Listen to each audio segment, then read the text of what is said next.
Okay, well, good morning, everyone. And thank you so much for joining us. Appreciate you being here.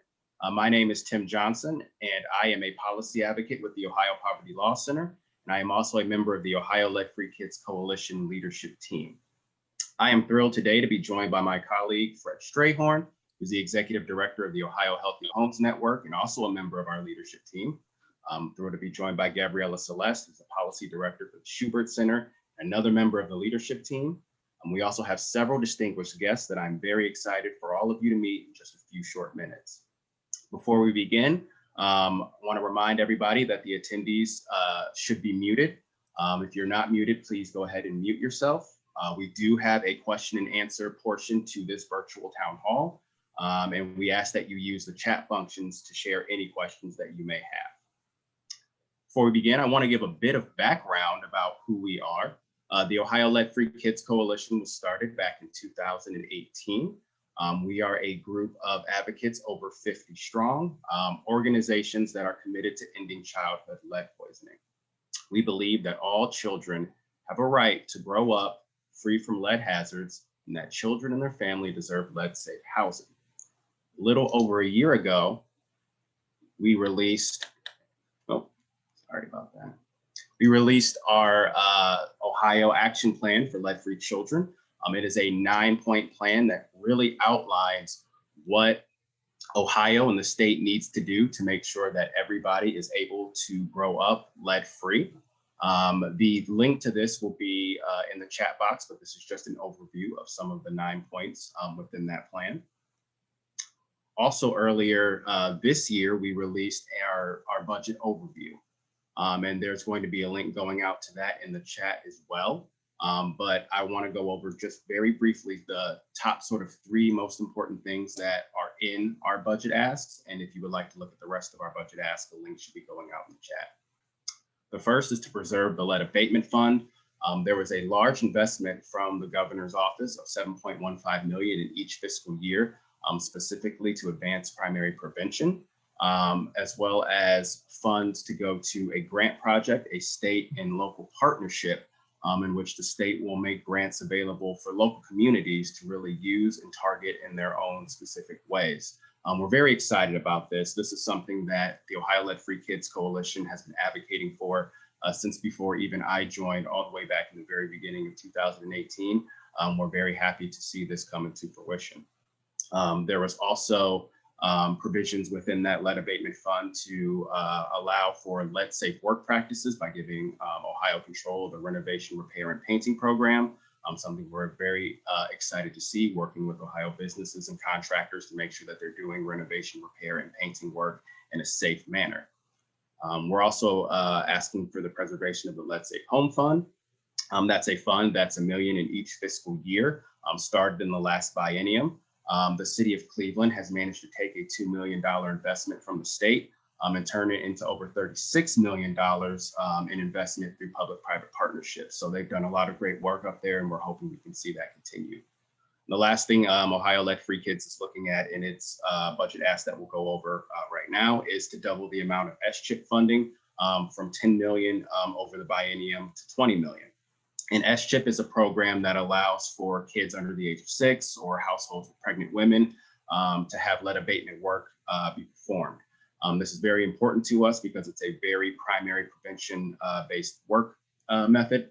Primary prevention, for those of you who don't know, is the ability to go in and tackle lead hazards before a child is poisoned, rather than being reactive and waiting until they've already tested for elevated blood lead levels. So those are our asks, and we're very happy about that. And hopefully you're able to read up on the other ones within the link in the chat. So the budget marks an important step for Ohio's fight against lead poisoning prevention. Ohio Lead-Free Kids Coalition is thrilled to have a governor who has, since the beginning of his administration, made lead poisoning prevention a priority. We're also thrilled that we have a Department of Health that continues to work tirelessly to keep our kids safe. And speaking of which, I'm going to take this time to introduce Director Stephanie McCloud. Director McCloud was appointed as director of Ohio's Department of Health back in November of 2020 by Governor DeWine. Director McCloud's priorities include advancing health and well-being of all Ohioans and addressing inequalities that lead to disparities in health outcomes. Her previous work focused on medical prevention and treatment in various sectors. And we just want to thank her for being here this morning. And she's going to go over why lead poisoning prevention is so important to the department and to the governor, as well as some of the lead poisoning prevention efforts within the budget. So Director, whenever you're ready, you may go ahead and take it away. Thank you so much, Tim. Let me apologize in advance to everyone.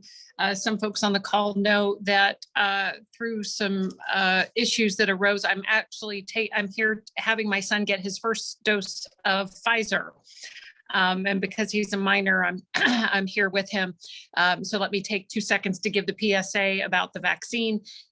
Please be sure that you take time to get your vaccine. It is our best chance to overcome COVID. So thank you for that, Tim.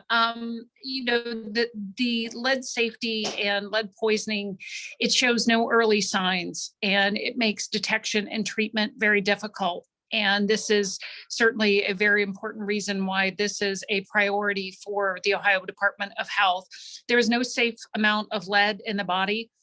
Even trace in small amounts can cause learning and behavioral problems, can affect IQ levels, attention disorders, delayed growth, impaired hearing. And these deficits sometimes can be permanent and pervasive over the life of the child. It causes the greatest harm in children under the age of 6, but an exposure most often happens through inhalation, either of dust particles or paint chips. With no safe levels of lead exposure, lead can attack the brain and nervous system, causing that permanent damage that can impact a child's behavior and academic success. And so as such, the CDC has established a confirmed blood level of 5 micrograms of lead per deciliter of blood as a threshold. But, you know, our goal, of course, is no lead and to do prevention wherever we can. In 2019, more than 3,500 Ohio children had elevated blood lead levels, including more than 20 children who had over 45 micrograms per deciliter. And that's a level that requires immediate intervention to extract those heavy metals from the body. So our primary goal at ODH is to help families, medical care providers, and communities reduce and prevent lead poisoning.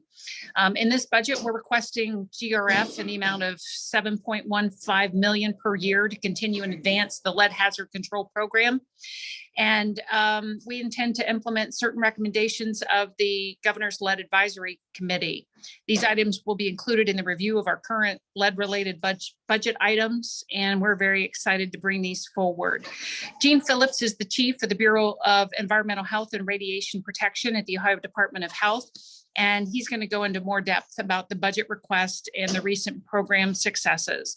I just want to take this last opportunity first to thank everyone for being here, for recognizing the importance of lead and addressing these issues. As we know, most of the homes in Ohio were built prior to 1978, and most of those homes were painted with lead paint. So this continues to be an ongoing issue that we need to address and remediate. And I just want to thank everybody for taking the time out and to recognize the importance of this and how it affects our children and our future in Ohio. Thank you. Thank you, Director, and thank you to Gabriella and the Lead Free Kids Coalition for having this opportunity to discuss lead issues in Ohio, and particularly some of the governor's related budget initiatives. As Director McCloud mentioned, there's over $7 million that's been set aside for budget initiatives. Those include a lead safe housing fund totaling $5 million. This money is being set aside to provide, allocated and set aside to provide funding for up to 9 at-risk communities to develop or expand upon existing childhood lead poisoning prevention activities. Those communities include Toledo and up to 8 others who are yet to be identified. We will be making those opportunity announcements available and we'll send proposals levels when and after the budget's finalized.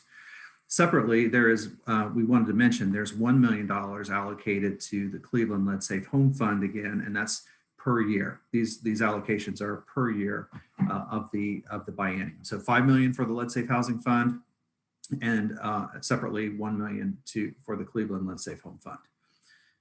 Additionally, there is a provision for authority to assume responsibility for the renovation, repair, and painting rule from US EPA. This program certifies and oversees contractors who perform renovation, repair, and painting work that could disturb lead-based paint. Additionally, there is $650,000 set aside per year to help support the upfront costs of standing up this particular program.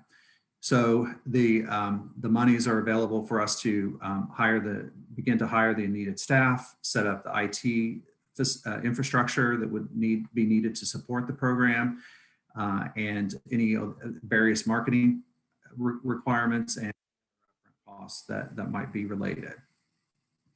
Another item in the budget is statutory language included, which would address a more tiered approach for lead contractor enforcement, including fines of up to $5,000. While this language was written to provide more flexibility for gaining compliance with contractors, it was also necessary for the adoption of the RRP program. This fine amount of $5,000 is a minimum requirement of US EPA for fines. Unfortunately, the provision has been removed from the House version of the budget, and we are continuing to work with and educate our partners in the legislature to return this language into the budget. We would appreciate the assistance of the lead advisory group or the lead advocacy group supporting return of the language in the budget as we begin to work through this with our legislative partners. Additionally and separately, there is money set aside to provide reimbursement for public health lead investigations to local health departments and ODH for investigations of children who are not covered by Medicaid. And so that dollar amount is $250,000. There's also $250,000 set aside for lead fixture replacement. This monies will be used to replace lead fixtures and indoor plumbing in childcare facilities where lead has been identified through testing provided through the WIN grant. And WIN is an acronym which stands for Waters Infrastructure Improvement of the Nation for the Nations Act. There's an additional $1 million to set aside and allocated for programs that are recommended in the Governor's Lead Advisory Committee that was convened and had that was convened over the last year and had final reports released earlier this year. I believe it was at the end of January. So we have money set aside for a general marketing campaign from that $1 million allocation per year for a general marketing campaign. We intend to work with the Ohio chapter of the American Academy of Pediatrics to provide training to medical professionals who interact with lead exposed children and families, and monies for improvements to our lead database to better capture and report on race and ethnicity data, as well as home ownership status versus rental status for children exposed to lead. We also intend to use funds to continue efforts from the current existing 2021 budget. We have $625,000 proposed to continue to support middle-income families with lead hazard control activities, also to use the monies for demolition of lead hazardous properties, and for workforce development for lead worker contractor licensure and training. There's also provisions to continue the SCHIP program that's already been mentioned for $5 million a year, and that's to control lead hazards in Medicaid eligible homes, and to continue the lead abatement tax credit program at an amount of $5 million per year. And then lastly, just to run through a few of our successes from the 2021 budget initiatives, we had language items included in that particular budget that strengthened lead enforcement language, which authorized ODH and delegated boards of health to pursue action against individuals who violate lead hazard control orders. We also made a to the Ohio Lead Advisory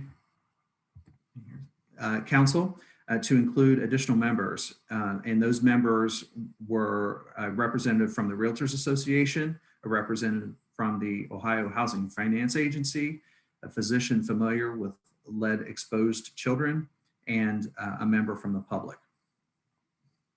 Additionally, some of those highlights from the current existing 2021 budget cycle, we've been able to help 16 middle income families with lead hazard control. We've been able to demo 29 houses in collaboration with the Ohio Housing Finance Agency. We've been able to provide training for over 300 lead professionals, and that was through a collaboration with the Ohio Development Services Agency. We've provided over $116,000 for lead tax credit program. And again, $1 million per year was provided to the city of Cleveland over the biennium per year. And also $150,000 was provided to Toledo, the city of Toledo, for lead hazard control work per year of the biennium. And then for the SCHIP program, we've been able to serve over 139 properties with the SCHIP program over the biennium. And with those numbers, the program is still continuing. So we have work occurring through the end of June. And so those numbers will continue to increase over the next few months. So that concludes my portion of the discussion, and I'll turn it back to the moderator. All right, thank you so much to Director McCloud and to Jean for your presentations. Next, we're going to go ahead and pass it over to my colleague, Fred Strahorn, for the next portion. Thank you, Tim. My job is to introduce the panelists today. I want to thank everybody for being here, especially our panelists. First, we're joined by Senator Matt Dolan, who is currently serving his first term in the Ohio Senate, representing portions of Cuyahoga County in Ohio's 24th District. He is the chairman of the Senate Finance Committee. His previous work in the public and private sectors includes experience with real estate, land use, and zoning. He also served previously 8 years in the Ohio House. We are also joined by State Representative Dontavious Jarrells, who is currently serving his first term representing Ohio's 25th House District, which includes portion of Columbus, Clinton Township, and Mifflin Township. He is a House Finance member. Representative Jarrells grew up in the Huff neighborhood of Cleveland and experienced the firsthand impacts of childhood lead poisoning. Also joined by Brad Staggs, who is a senior project manager and licensed lead abatement contractor at People Working Cooperatively in Cincinnati, Ohio. Brad has 30 years of experience in residential remodeling and has supervised PwC's lead abatement program. And last but not least, we are joined by a parent, Ben Cantley, who is a mother of a child who was lead poisoned. For the last 27 years, Ms. Cantley has advocated for families and children in lead poisoning education and prevention. I will now turn it over to our moderator, Gabriella Celeste.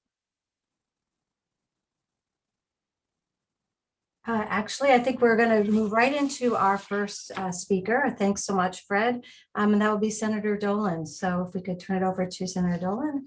Thank you so much. Thank you. Good morning. Thank you, Fred. Good to see you again. The legislature in Ohio misses you and down in Columbus. So thank you for continuing public service in many different ways. Good to see you as well. Thank you. So thank you for inviting me this morning. So this is really important for me to hear the stories and the successes, because if we had had this 2 or 3 years ago, I would not have known any of this.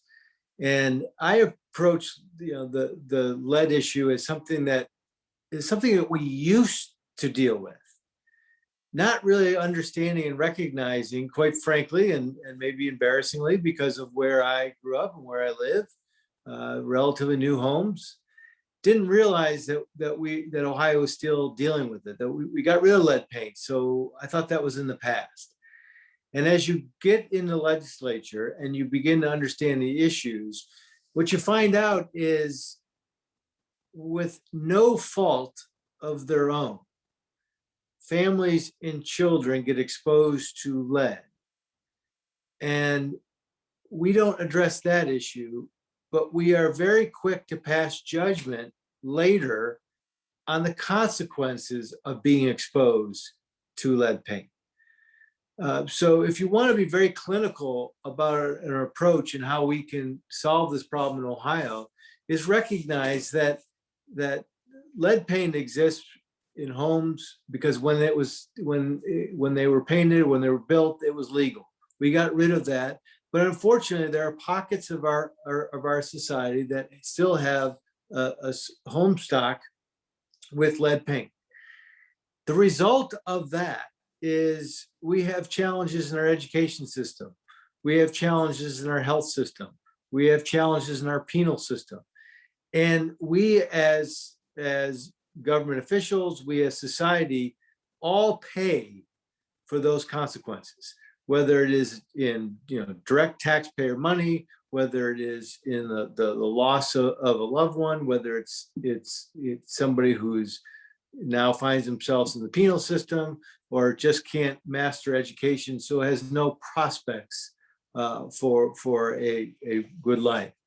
And again, it all starts with no fault of their own. So when Gabrielle and United Way brought me in 2 or 3 years ago, and they outlined the real problem that exists in the Cleveland area, 2 things struck me. One is I was embarrassed that I didn't even realize this problem exists. And 2, this is a problem we can solve. This is a problem we can solve. And Fred can tell you that we face a lot of problems and sometimes the answers aren't so clear. This is with the proper amount of investment, with making sure we coordinate with the right people, we can solve this problem. And I'm really proud to have learned what Cleveland is doing and how Cleveland can be a model for other areas to fix this problem.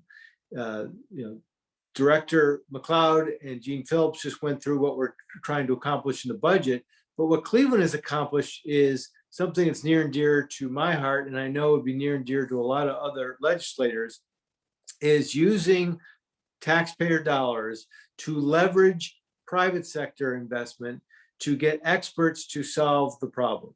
And with the $2 million that we got 2 years ago, and hopefully can continue this year, you heard in the opening statement that 30-some million dollars was leveraged as a result of that.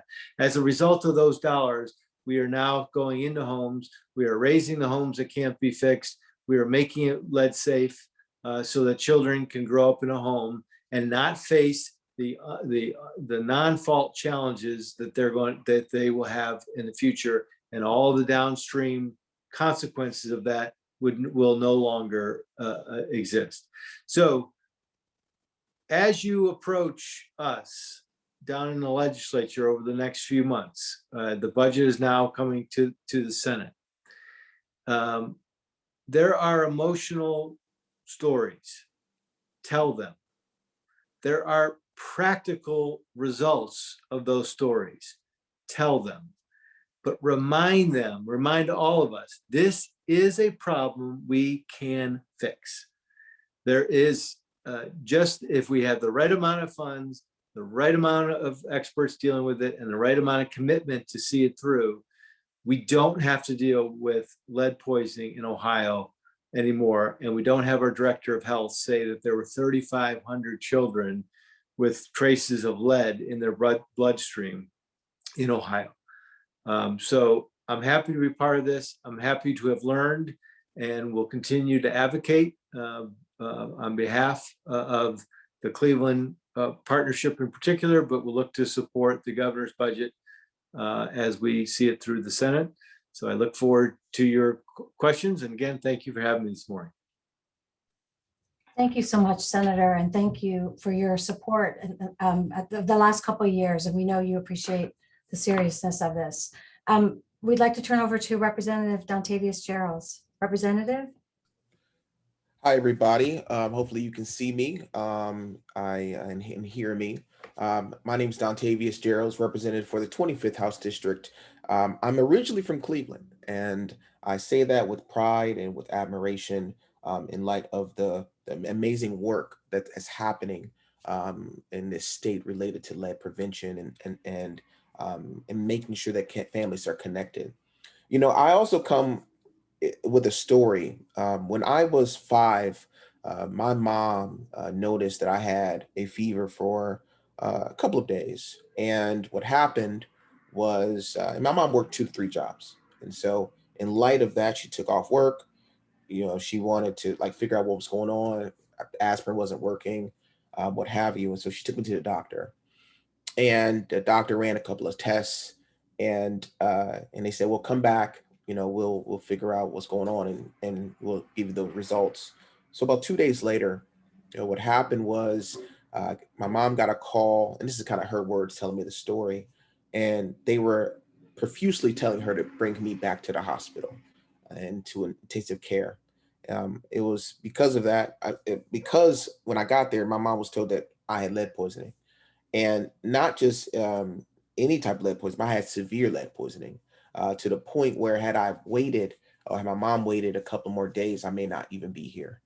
And I speak to that because my mom was working 2, 3 jobs. She had to take off work for about a week, and unfortunately, my grandmother was in with us helping to raise me, and so we had to be in the hospital for about 2 weeks while I was getting all these treatments and all these shots, and trying for them to save my life. And I really don't tell people this story, but even after I survived the lead poison incident, it changed my life. I remember going to school in elementary school, and I had to get a reading specialist because I couldn't speak. And I remember being pulled out of class. I thought I was always in trouble. And I would go to the reading specialist because I couldn't pronunciate words correctly. And so they were working with me. And so I say all that to say, when I think about the policies that could have prevented a situation like mine from ever happening, it's really about equity and justice. It's really about making sure that we have a real support in our Black and Brown communities, especially where we know this disproportionately, lead poisoning disproportionately impacts those communities. It's about the infusion of dollars and really putting the a right amount of support and funding where families need it the most. And so, I sit on the finance committee, and this was a huge issue of mine. In fact, if you replay the tape for testimony during finance, I remember talking with the director and asking about what is not being done, or what can we do more to support families who are experiencing and kids who are experiencing lead poisoning. And I talked about SHIP, for example. And I was the main sponsor of an amendment to put in a $10 million to increase SHIP, because no family should be on a waiting list for May 2020, because there's so many families waiting to get lead abatement. And this program, because of its success, more families are finding access to the program. But now, without the funding, they're locked out of the process. And so I'm a huge advocate for making sure that we are doing everything we can in the legislature, working with my colleague across the aisle and we're in the Senate, President Dolan, to really think about, and Chair Dolan, like really thinking about how do we actually create systemic change related to lead poisoning, so that families that look like mine, a mother working 2, 3 jobs, raised partly by a grandmother, and knowing that we were in a rental property that had lead poisoning, or that had presence of lead, can actually get abated, that so that these families can be stable, and the kids can be their best selves. And so I'm really big on this. This is something that I am going to be a champion for, because I've seen it with my own eyes. I've experienced it myself. I also will say this, we have to, this is the people's house, and your voices have to be a part of this entire process. And I agree with what Finance Chair Senator Dolan said about you making sure that your voices are in the room and giving testimony and telling your story and fighting, right? With this amendment, I'm putting it back in regards to hopefully fighting to have some support given to SHIP. But we got to do everything we can to make sure that your voices are a part of this process, because lives are on the line, kids' lives are on the line. And I don't want us to see the impacts of lead poisoning in our reading comprehension, in our criminal justice system, in our kids not getting the best opportunities because they've been impacted cognitively by this poison. And so I'm gonna stop there. I'm really, really excited about the work that we are going to do. I am fighting for equity for all of Ohioans, and it's going to take all of us collectively to build an Ohio we all deserve. And so with that, thank you for having me, and I'm really excited to answer any questions you all may have. Thank you so much, Representative Jarrells, and for sharing that personal story. And I'm sure we will have many questions, but we also so appreciate your leadership on that S-chip amendment, and we'll come back to that as well. But let's turn it over to Brad Staggs, who will talk to us a bit about from the lead worker perspective and some of what he's been up to. Mr. Staggs? Good morning. Thank you for letting me be on this panel today. So I work for People Working Cooperatively in Cincinnati. We are a nonprofit agency. We do home weatherization and repairs work for low-income homeowners. Lead abatement has tied in very nicely with our mission here. And it's something that we've been doing for 15, 20 years. I have run our lead abatement program for the past 10 years. And some of the struggles that we have always had has been the lack of funding, for sure. And the lack of funding has affected how many lead workers we actually can train. We have had years where we have had up to 12, 13 crew members. And then because of a lack of funding, we cut that down and only have maybe 2 or 3 trained members. So the consistency in funding has always been an issue for us, and having those crews available is difficult to sustain within the lead world. It's sophisticated in the sense of the licensing that's required. It's sophisticated in the OSHA requirements. And without that consistent funding, it is a burden for some companies to take on. One thing that I would most like to point out is that, within our community here, if somebody is looking for a lead abatement contractor, their options are really very limited. I think right now, if you were to get on the phone, you could probably find maybe 4 or 5 local abatement contractors, and their availability would probably maybe at this point be maybe 1 or 2 months out. And so there is a lot of room to grow capacity in this field. So what I would hope that, when we're pushing legislation, that we are trying to encourage some of the other traditional remodeling companies to perhaps take a look at this work, so that there actually is capacity to take on this kind of work in the scale that we need it to take on. When we do our lead abatement projects, they're very reactionary. This is because a child has been poisoned. The homeowner has gotten orders from the health department, and it is not an easy process for the homeowner to go through. They're being asked to leave their house for sometimes weeks at a time. They have difficulties making choices of, how are we going to treat this? How are they going to treat that? So one of the difficulties we have is we create this lead-free house, and then 2 doors down where the kids play, oftentimes that house isn't being treated. So anything that we could do to increase the funding for prevention would be just wonderful, because we would prefer to work in an environment where people have time to make decisions and can make it a much smoother process. So that's where I have. Thank you. Thank you so much, Mr. Staggs. And I know we're getting some questions here that we'll come back to about this. So, but at this time, I'd like to turn over to Betty Cantley, who's a parent, who's going to share her story Parents make up a big part of our coalition, and we have a number of videos of parents you can see on our website. But we really appreciate, Betty, you taking the time to share your story with us today. Well, thank you very much for having me. It's been 27 years since Jason was lead poisoned. Boy, have things changed. Let's start from the beginning. On January 5th, 1994, our son was born, Jason Ryan Cantley. We brought him home from the hospital. He was healthy, all that fun stuff. On January 10th, 1994, our lives changed forever. At that time, I was married to his father, James Cantley, and we had 2 other boys, James and Joe and Jason.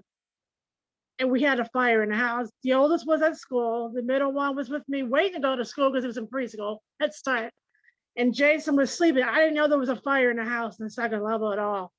And all I hear is knocking at the door. And I'm like, what? And I said, fire, fire. So we eventually took him out. We did what we had to do. To go back with this, I am from Lorain County. I was attending Lorain County Community College for early childhood.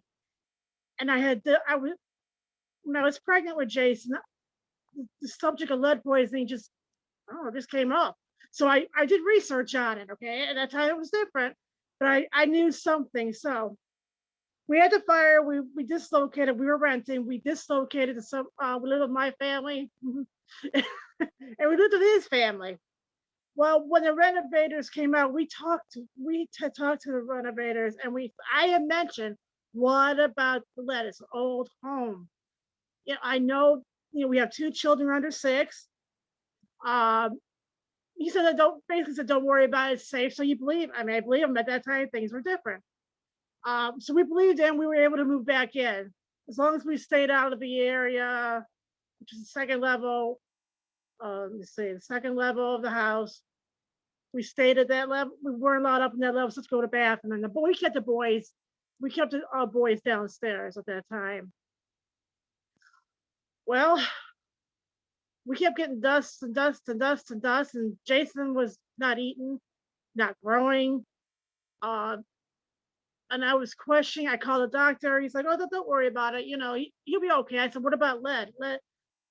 Could there be lead in my house?" Not really knowing, could there be lead in my house?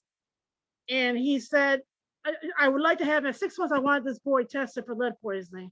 They said, no, wait till he's 9 months. Meantime, this kid's eyes are gray. Kid's not eating. He stayed the same weight for almost a year. He was long, and he was a normal sized baby when he was born. Well, this is a little bit harsh sometimes. We took, and when it was November 5th of 1994, we took him for lead test. 2 hours later, we got the call from the doctor, the call that we were hoping that we wouldn't receive, that he had lead poisoning. At that time, he was 13, at that time, the levels, to get anything done with your house was 20 and above. At that time, his levels were 13, I believe.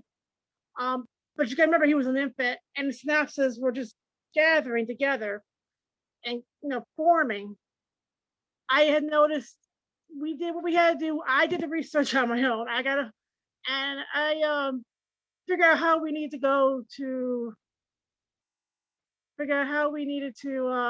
clean the house and all this and that. Lorain County Health Department did help, Jamie Krugman, and she still remembered me. And when I worked on Head Start, she remembered Jace. But we did the majority of the work and everything. The landlord, that was a little different situation. That was my sister. She didn't, she was going by what everybody else was saying as far as contractors.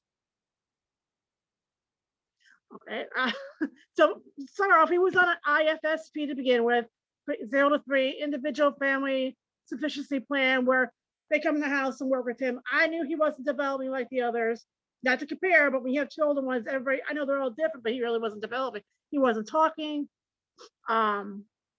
His hearing wasn't good. He wasn't eating. He wasn't growing. Well, we worked with him. I worked with him. Head Start worked with him. Lorain County Murray Ridge worked with him. Eventually, he ended up on an IEP from 3 years till he graduated from high school. He did. This was a family effort. He graduated, and same day I did, but many years later. June 2nd, 2012, he graduated from Lorraine County JVS with, he went into carpentry, but he knows the situation. This, like I said, this was a family effort. I couldn't have done it without Jim. I couldn't have done it without the other two boys and some of his family. It was great. It is important that people stop talking back then, stop talking about it and take care of this issue. It'll save a lot. It will save a lot on the long run with the child. He's 27 today. He still has the ADHD, still has a lot of, well, I wouldn't trade him for the world. He has a sense of humor that I wouldn't change. But he does, since the lead was formed in his bones, it's going to be there forever. He's going to be lead poisoned forever. He knows that. He got hurt on a bike on the road a few years ago, and his bone and all that never healed right. He has asthma to add with all this. So he knows, but we don't look at it as a disability. We look at it as a positivity because we made it. He made it. We did as a family. And I enjoy being an advocate. I've helped other families when I was a Head Start teacher, and people still come to me, and I'm willing to be out there. We need to increase the funding. I mean, I've been involved on very many levels of this issue, and I want to keep fighting for the families and the kids. If I can say one family, then I would, then I know I've been successful. Jason knows about it. Jason's more aware of everything now, but like I said, he has social anxiety. He won't talk. So on the web, you can find Jason's story. And I want to thank everybody for having me on here. It's a great coalition. I'm part of the OHHN. I'm part of the one up in DC. I'm very active. Anybody needs help, resources here, I'm right here for you. Thank you very much. Thank you so much, Ms. Cantley. We really appreciate your story, and we're sorry to hear about your son, but also I'm glad to hear that he has that sense of humor and other characteristics that I'm sure bring you joy. So I'd like to we're going to move to the Q&A portion of the town hall right now, but before doing so, I just want to reiterate what Tim lifted up at the beginning of the session, that we are really grateful to our governor and to the House for their including in the current budget these investments in the lead abatement fund and in the lead safe home fund, as well as the other kinds of investments like the SCHIP program. However, as you've also heard, we really want to support the amendment that Representative Jarrells has offered to increase those dollars, because the SCHIP lead abatement program is one of those programs that really focuses on the most vulnerable, most at-risk families, children under 6, children who are Medicaid eligible, who live in high-risk neighborhoods, and who are living in homes that were built before 1978, as you heard Director McCloud mention. So it's imperative that we really get the funding and resources to families who are kids who've already been lead poisoned, but more importantly, to actually get it into those families and homes to prevent those children from being exposed to lead and being poisoned. So with that, I'd really like to, and by the way, at the end of this session today, Tim will give folks information about how you can take action to support this agenda. And there should be information that'll be provided to you as well in the chat box. Since we ended with Betty's story in particular, I just wonder whether, both from Betty, but any members of the panel, if you could share advice to how families can be more involved in advocacy around lead prevention efforts. We've got strong family advocates as part of our coalition, but these are everyday challenges for families. So Ms. Cantley, do you want to get us started? And Rep. Jarrells, perhaps, if you'd like to weigh in on how families can really advocate around this effectively. Yeah, yes, families really need to be involved. They need to take this seriously. That's let me just brush off.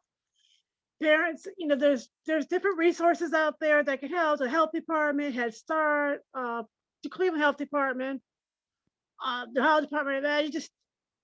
You need to advocate for your kid, because you are their teacher. You are their number one supporter. So many of these kids, they didn't ask to be born for one issue. And they didn't ask for this, and it's not your fault. It's not the parents' fault for any of this. It needs to be, we need to represent in the state, we need to represent in our community, we need to represent for every child, especially not only our own. Thank you. Thanks, Betty. Rep. Jarrells, do you want to add to that? If you want to get your camera on too, that would be great. Yeah. I was pressing the button. I was trying to get it right. So I think there's a couple of things that families can do to really push this issue forward. I think the first thing at the local level, we have to normalize the reality of how devastating this is for families. I think a lot of families just don't know. You hear about lead poisoning, you say, well, what is lead poisoning? So even looking at or listening to what Senator Dolan talked about, there's a lot of families who just don't know. And so we have to do our part, I think, as advocates and as families who experienced this issue to really tell your story. And I think that's the most powerful thing you can do. And I think as we elevate those stories, even at a policy level, I think the biggest thing of all is advocacy. So I would write to the governor, I'll write to my office, I'll write to Senator Dolan's office. I mean, I'll write to all the committee members on finance and tell your story about the importance of more investment as it relates to lead prevention. I think that that's a powerful tool in helping to really get to the heart of why this is important, why Ohio needs to invest more money. And I too am good and proud that we are, the governor's put some money in. I just want to make sure that our most vulnerable families, families who may not have English as their first language, families who come from communities like mine in my district who are Somali or Bhutanese Nepali or, and are renting, but yet that rental property has lead that they get access to and they're not locked out. And so I think that those are the biggest things. I also think that, building coalitions at the community level to bring in your council members, bring in your commissioners, if you have commissioners at the county level, or county council members, if you have Cleveland, for example, and make sure that they understand that it's just as important as of their job to promote and push for the investment on the lead issue as much as it is your job and your hope, your advocacy to help get this forward, push this forward. And so I think it just takes all of us collectively to spearhead this message about the investment and why it's necessary and how many lives are going to save by doing it. Thank you, Rep. Jarrells. And, by the way, if all the panelists want to weigh in, you should feel free to take off your video and your sound. But you ended with something I really wanted to pick up here, Rep. Jarrells. Local communities that are looking to create their own lead poisoning prevention programs. We understand that primary prevention really, is what we're trying to advocate for here. What can we suggest? I know that we heard the Department of Health mention potentially this new grant program. Is there more that either the director or anyone from the Department of Health wants to share for local communities who really want to take this up in the way that Toledo and Cleveland, for example, really have?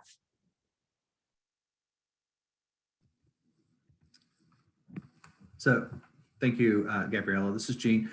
We would, once we are prepared, once the budget is finalized and we are releasing RFPs for proposals to do this work, we will certainly share with this organization and you can help get the word out.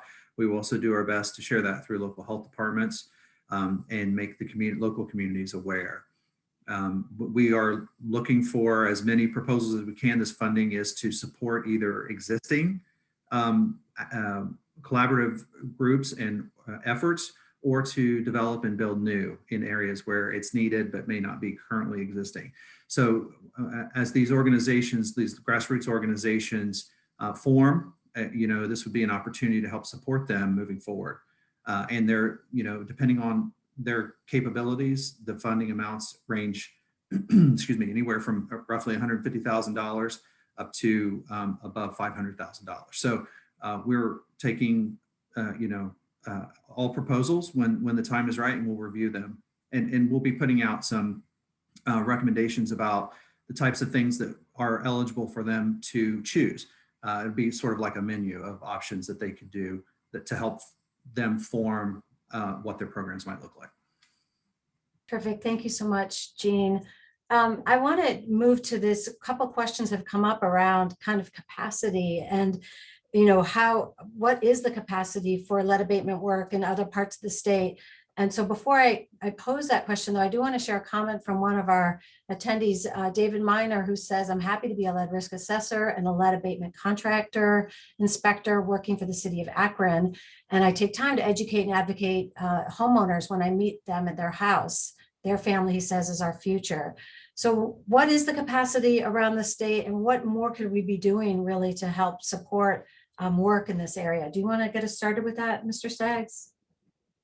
Sure. So I think traditionally, maybe 10, 15 years ago, the majority of lead abatement contractors that I was familiar with here in the Cincinnati area, at least, kind of had their roots in painting companies. It was kind of a natural fit for some of the painting companies to go into this work. But I think it's actually a lot more sophisticated than just painting. There is a lot of component replacement where you need a skilled workforce. You need a workforce that's able to put up siding on a house or switch out windows and doors.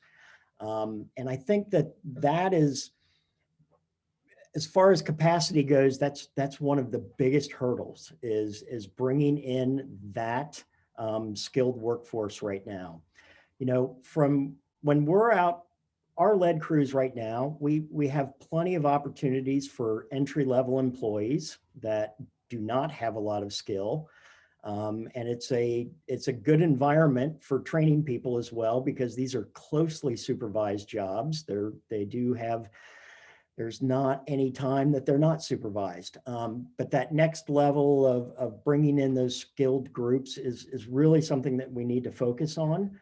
And I think bringing in the traditional remodeling companies in your communities that are doing the kitchens and baths and other types of projects like that, try to pitch to them to become lead licensed. Thanks, Brad. I'm going to actually ask someone from the Department of Health to weigh in on this, because I hear you that part of this is about recruitment and training. There is information around where there are lead workers around the state. If somebody from the Department of Health could share that and give us a sense again of this question of what is the capacity that we have around the region for lead abatement services. We've gotten a couple questions about that. Hey, Gabriella, this is Gene. Yeah, so on our website is a list of licensed lead abatement contractors, lead workers, risk assessors, et cetera. Well, and there are several who are licensed, but I think where we get into some of this discussion is not all of those folks who are licensed for this work are actually doing this type of work. And so that is where we get into this issue of having limited capacity of contractors. And we recognize that, and we have put some efforts in place to try and mitigate for that. But I still think that there is work to be done in this particular area. I would have to get, you know, unless John knows, I don't know that there's any specific areas where there are no contractors. You know, I think it gets limited in the more rural areas where there's more, in the more urban areas, there's more availability for lead contractors. But then the other element of this is just getting making more opportunities available. And I think some of the areas that we might want to look at in future is working with vocational schools and getting somehow getting a partnership in those to look at this as a career moving forward. Thank you, Jean. I wanted to turn, we just have a few more minutes for, and perhaps somebody from our team can put the link to that ODH website in the chat, or someone from ODH could, that would be terrific. So folks have that. This is a question, I'll start perhaps with Senator Dolan, but anyone could weigh in on this. What stakeholder partnerships do you think would be helpful to really further lead prevention efforts, especially as we think about some of the budget pieces that, may inform this? What do you think is important to be a part of the movement around primary prevention? Well, primary, I guess I'm a little confused by the question. Primary prevention mean remediation. I mean, Yeah, sorry, yeah, okay, right. yeah. It's addressing the problem before a child is lead poisoned. Yeah. My apologies. Thank you. I mean, again, I would point to the model that you introduced me to in Cleveland, and that is recognizing that there is a public role in terms of awareness and in terms of funds, and then obviously in terms of commitment to see it all the way through. But it is your connection that you made with the private sector that allowed for the lead safe to continue, that you connected, this group connected those who can do the work. And so that, to me, that's always the best way for government funds to go to a group that knows how to maximize those funds and knows that it ultimately will serve its purpose. So I do get a little nervous when I hear we should set up coalitions, everywhere, because then what you end up having is you really are spreading the peanut butter really, really thin. And I don't believe you accomplish as much as if you come together with the singular purpose. So, the housing network I know is very active in Columbus. I think they could make this part of their pitch to the legislatures, that it's not just about getting people into homes, it's also about making sure that they're into safe homes. But again, I think as you advocate, particularly in the Senate, what the governor is doing and the director is doing is fantastic. But the private sector wants this problem solved too. And that is just being frank, that is a great message to a lot of my Republican peers, that this is a problem that the private sector needs and wants fixed. The benefit of all of that is obviously the quality of life, and that's important too. So if you marry the two, that to me is how you maximize moving forward, maximizing even more dollars if they know it's going to a program that actually works. Thank you, Senator. Yeah, and I think that the importance of both public and private and state and local connections has been a key part of this effort. We just have a minute left, and so I just wanted to give each of our panelists like 10 seconds for a final word, if there's something you wanted to share before we turn it over to Tim to wrap this up. Maybe I'll start with Rep. Jarrells. Would you like to say anything in the last few seconds? Yeah, first and foremost, thank you all for putting on this conversation.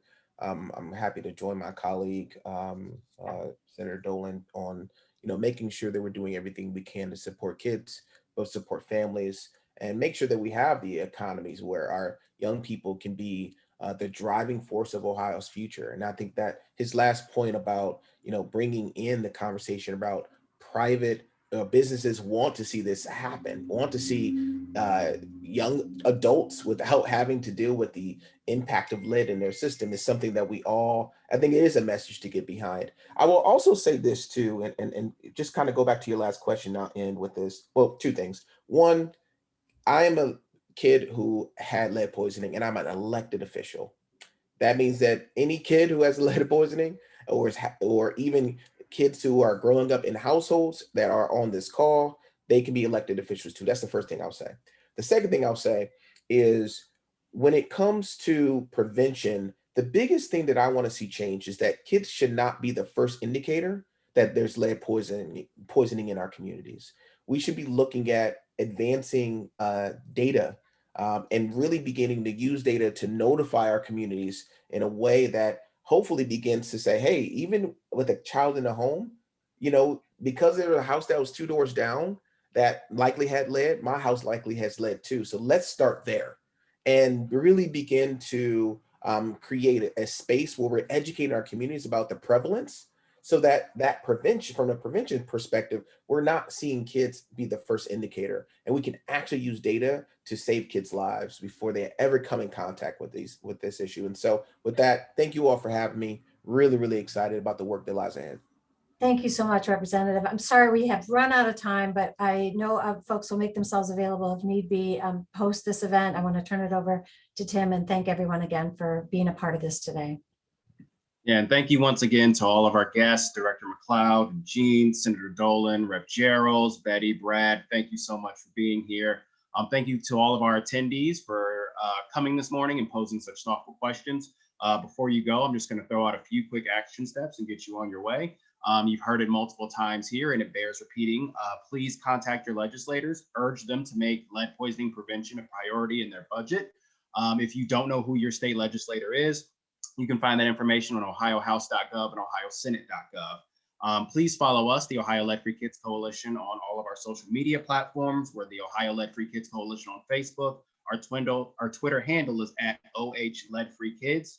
You can also go to our website, www.ohleadfreekids.org. We have a ton of helpful information about lead poisoning prevention, budget advocacy, and you can also sign up for our newsletter online as well. And then lastly, but certainly not least, if you are an organization that has an interest in lead poisoning prevention, please reach out to us and join us in the work that we do. Like I said earlier, we're over 50 members strong and still growing, and we would love to have you as we continue our fight to make sure that all of Ohio's children can grow up free from lead hazards. So with that, thank you all for attending today. I hope you enjoy your weekend and take care. Thank you so much.